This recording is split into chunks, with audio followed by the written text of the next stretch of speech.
Bacaan dari kitab Yesaya.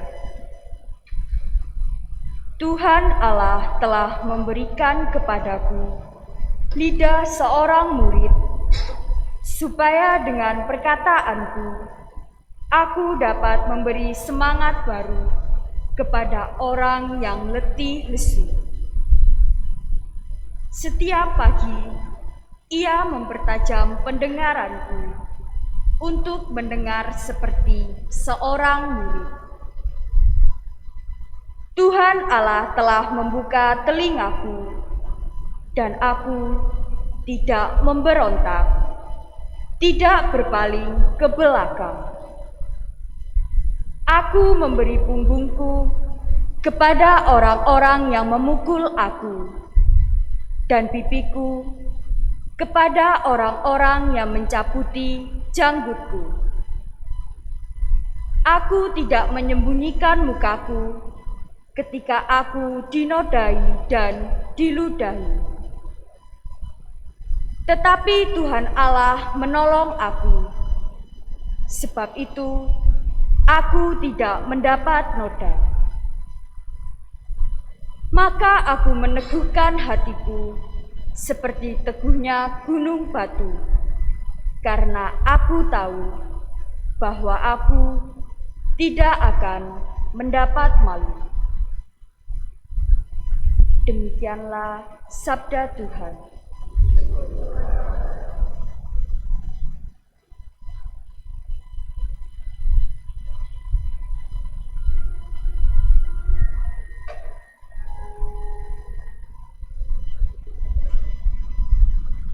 Allahku, ya Allahku, mengapa kau tinggalkan aku?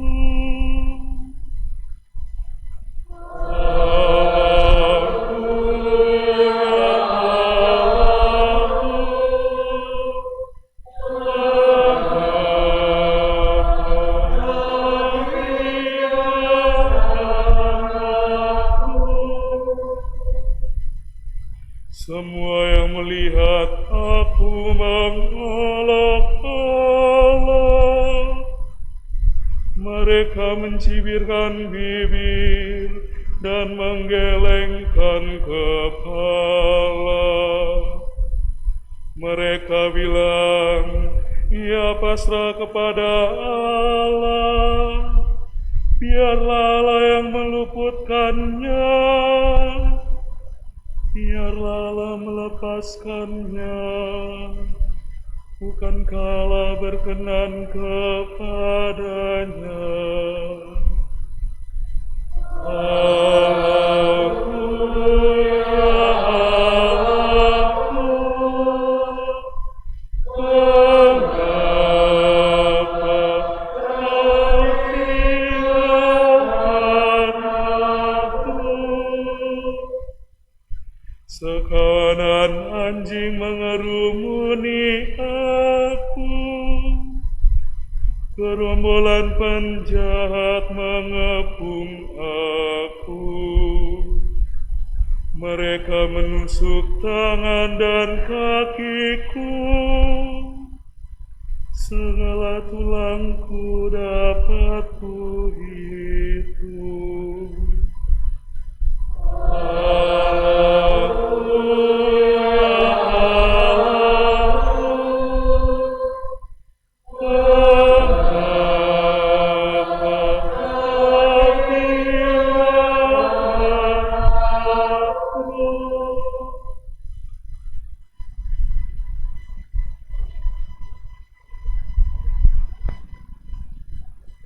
Bacaan dari surat Rasul Paulus kepada jemaat di Filipi. Saudara-saudara, walaupun dalam rupa Allah, Kristus Yesus tidak menganggap kesetaraan dengan Allah itu sebagai milik yang harus dipertahankan. Sebaliknya, ia telah mengosongkan diri dan mengambil rupa seorang hamba, dan menjadi sama dengan manusia. Dan dalam keadaan sebagai manusia, ia telah merendahkan dirinya dan taat sampai mati, bahkan sampai mati di kayu salib. Itulah sebabnya Allah sangat meninggikan dia dan menganugerahinya nama di atas segala nama, supaya dalam nama Yesus bertekuk lututlah segala yang ada di langit, yang ada di atas dan di bawah bumi, dan bagi kemuliaan Allah Bapa, semua lidah mengakui Yesus Kristus adalah Tuhan.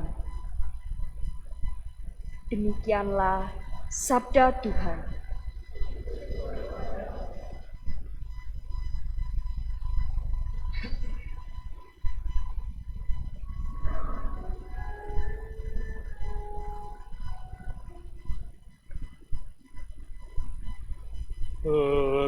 Terpujilah Kristus Tuhan, Raja mulia dan kekal. Terpujilah Kristus Tuhan, Raja mulia dan kekal. Kristus sudah taat bagi kita. Dia taat sampai mati, bahkan sampai mati di kayu salib. Itulah sebabnya Allah sangat meninggikan dia dan menganugerahinya nama di atas segala nama.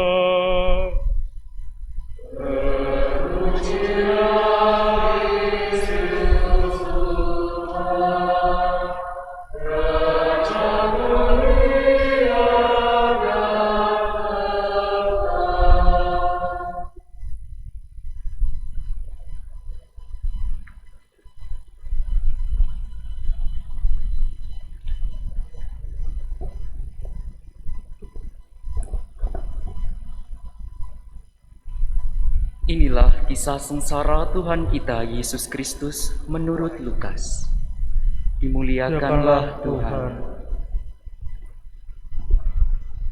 Umat dipersilahkan duduk.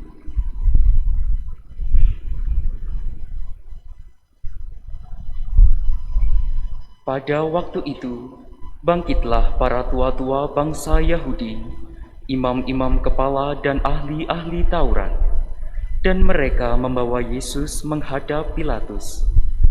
Di situ mereka mulai menuduh dia, katanya, "Telah kedapatan oleh kami bahwa orang ini menyesatkan bangsa kami. Ia melarang orang membayar pajak kepada Kaisar, dan tentang dirinya ia mengatakan bahwa ia adalah Kristus, yaitu Raja." Pilatus bertanya kepada Yesus, "Benarkah engkau Raja orang Yahudi?" Jawab Yesus, "Engkau sendiri mengatakannya." Kata Pilatus kepada imam-imam kepala dan seluruh orang banyak itu, "Aku tidak menemukan kesalahan apapun pada orang ini." Tetapi mereka makin kuat mendesak, katanya, "Ia menghasut rakyat dengan ajarannya di seluruh Yudea. Ia mulai di Galilea dan kini sudah sampai di sini." Ketika Pilatus mendengar itu, ia bertanya apakah Yesus itu orang Galilea. Dan ketika tahu bahwa Yesus seorang dari wilayah Herodes, Pilatus mengirim dia menghadap Herodes, yang pada waktu itu ada juga di Yerusalem. Ketika melihat Yesus, Herodes sangat girang. Sudah lama ia ingin melihat Yesus karena ia sering mendengar tentang dia. Lagi pula, ia berharap dapat melihat bagaimana Yesus mengadakan suatu tanda. Ia mengajukan banyak pertanyaan kepada Yesus, Tetapi Yesus tidak memberi jawab apapun. Sementara itu, imam-imam kepala dan ahli-ahli Taurat maju ke depan dan melontarkan tuduhan-tuduhan yang berat kepada Yesus. Maka mulailah Herodes dan pasukannya menista serta mengolok-olok Yesus. Ia mengenakan jubah kebesaran kepada Yesus, lalu mengirim dia kembali kepada Pilatus. Dan pada hari itu juga bersahabatlah Herodes dan Pilatus yang sebelumnya bermusuhan. Lalu Pilatus mengumpulkan imam-imam kepala serta rakyat dan berkata kepada mereka, "Kamu telah membawa orang ini kepadaku sebagai seorang yang menyesatkan rakyat. Kamu lihat sendiri bahwa aku telah memeriksanya, dan dari kesalahan-kesalahan yang kamu tuduhkan kepadanya, tidak ada yang kudapati padanya. Herodes pun tidak menemukan kesalahan padanya, sehingga ia mengirimkan dia kembali kepada kami. Sesungguhnya, tidak ada suatu apapun yang dilakukannya yang setimpal dengan hukuman mati. Jadi, aku akan menghajar dia lalu melepaskannya." sebab Pilatus wajib melepaskan seorang tahanan bagi rakyat pada hari raya itu. Tetapi mereka berteriak bersama-sama, Enyahkanlah dia, lepaskanlah Barabas bagi kami. Barabas ini dimasukkan ke dalam penjara berhubung dengan suatu pemberontakan yang telah terjadi di dalam kota dan karena pembunuhan. Sekali lagi Pilatus berbicara dengan suara keras kepada mereka karena ia ingin melepaskan Yesus. Tetapi mereka berteriak membalasnya, Salibkanlah dia, salibkanlah dia. kata Pilatus untuk ketiga kalinya kepada mereka. Kejahatan apa yang sebenarnya telah dilakukan orang ini? Tidak ada suatu kesalahan apapun yang kudapati padanya yang setimpal dengan hukuman mati. Jadi aku akan menghajar dia, lalu melepaskannya. Tetapi dengan berteriak mereka mendesak dan menuntut supaya Yesus disalibkan. Akhirnya mereka menang dengan teriakan mereka. Lalu Pilatus memutuskan tuntutan mereka dikabulkan. Jadi Pilatus melepaskan Barabas yang dimasukkan ke dalam penjara karena pemberontakan dan pembunuhan itu sesuai dengan tuntutan mereka. Ketika membawa Yesus untuk disalibkan, para serdadu menahan seorang yang bernama Simon dari Kirene yang baru datang dari luar kota, lalu meletakkan salib Yesus di atas bahunya supaya ia memikulnya sambil mengikuti Yesus. Sejumlah besar orang mengikuti Yesus, di antaranya banyak perempuan yang menangisi dan meratapi dia. Yesus berpaling kepada mereka dan berkata, Hai putri-putri Yerusalem, janganlah kamu menangisi aku, melainkan tangisilah dirimu sendiri dan anak-anakmu. Sebab lihat, akan tiba masanya orang berkata, berbahagialah perempuan mandul, berbahagialah perempuan yang rahimnya tidak pernah melahirkan dan yang tidak pernah menyusui. Maka orang akan mulai berkata kepada gunung-gunung, runtuhlah menimpa kami, dan kepada bukit-bukit timbunlah kami. Sebab jikalau orang berbuat demikian terhadap kayu hidup, apakah yang akan terjadi dengan kayu kering? bersama Yesus digiring juga dua orang lain, yaitu dua penjahat untuk dihukum mati bersama-sama dengan dia. Ketika mereka sampai di tempat yang bernama Tengkorak, mereka menyalibkan Yesus di situ. Kecuali Yesus, disalibkan juga kedua orang penjahat itu, yang seorang di sebelah kanan, yang lain di sebelah kirinya. Ketika bergantung di salib, Yesus berkata, Ya Bapa, ampunilah mereka, sebab mereka tidak tahu apa yang mereka perbuat.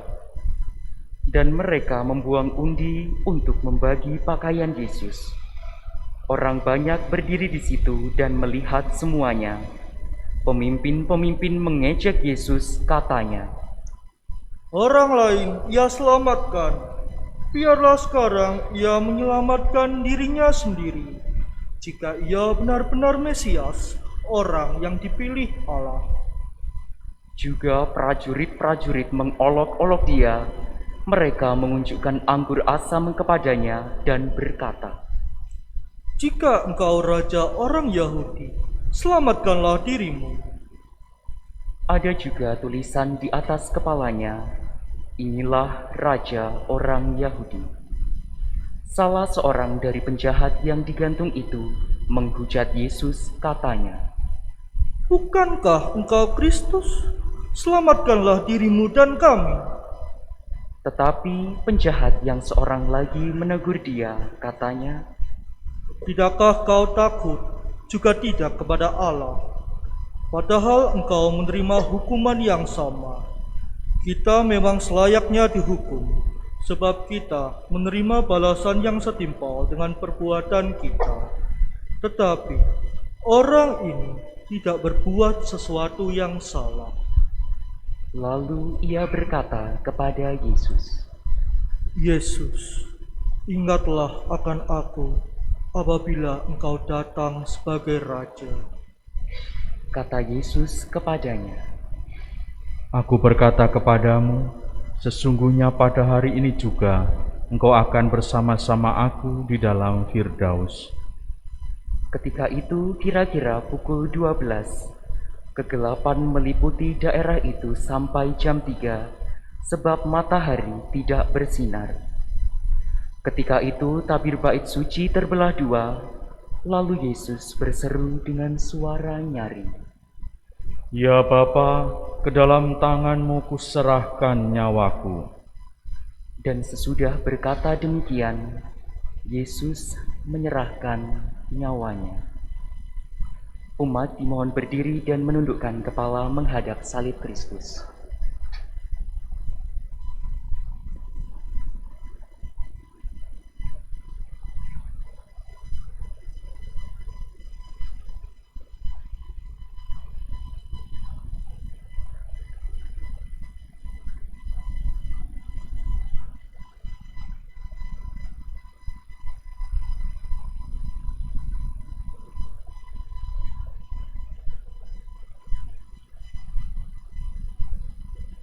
Umat dipersilahkan duduk kembali.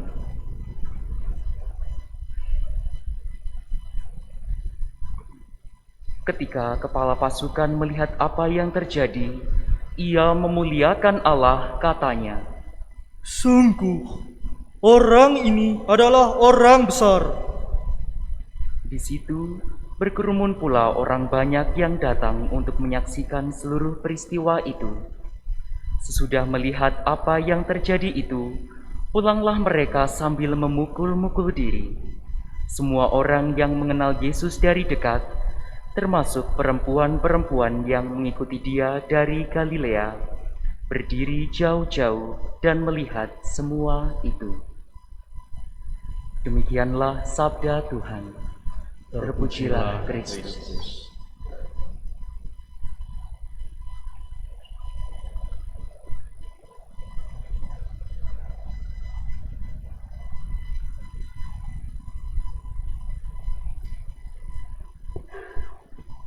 Saudari-saudaraku yang terkasih, kita tadi mengawali perayaan ini dengan mengarak Yesus masuk Yerusalem, dan bagaimana peristiwa itu menjadi penanda bagi kita bahwa kita juga sedang memasuki misteri suci Allah melalui putranya Yesus Kristus yang sungguh memberikan kepada kita keselamatan.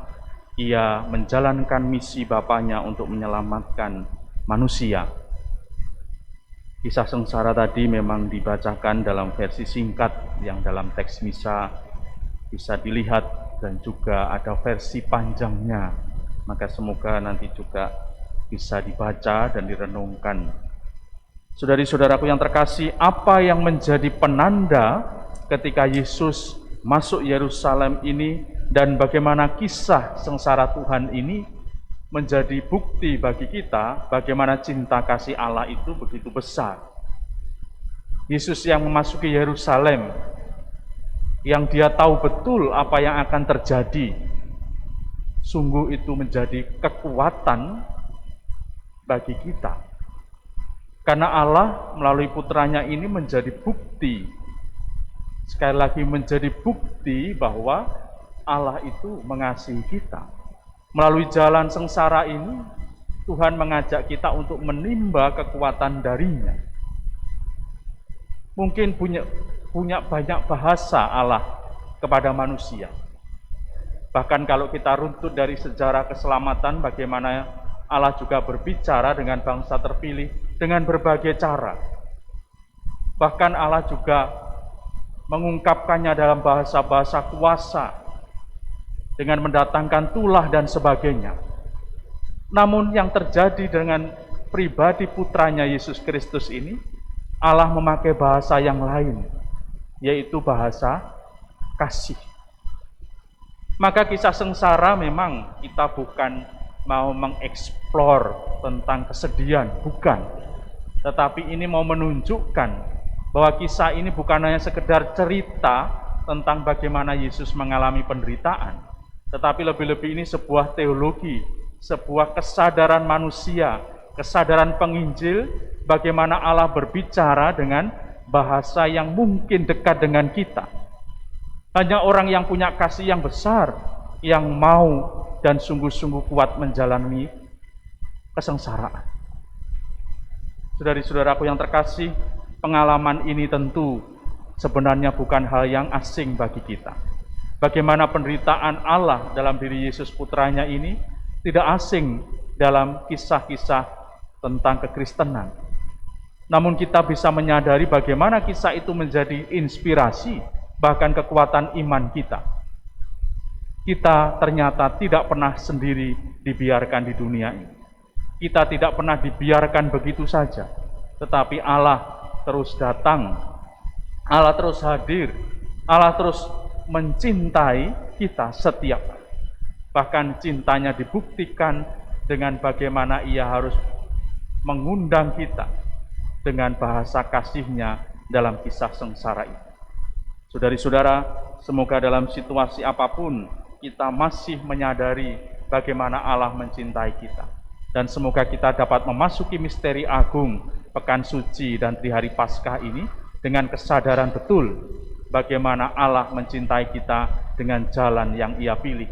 Supaya kita semakin paham, supaya kita semakin tahu dan akhirnya kita semakin dikuatkan karena kita tidak pernah sendiri, karena kasih-Nya begitu besar dalam hidup kita.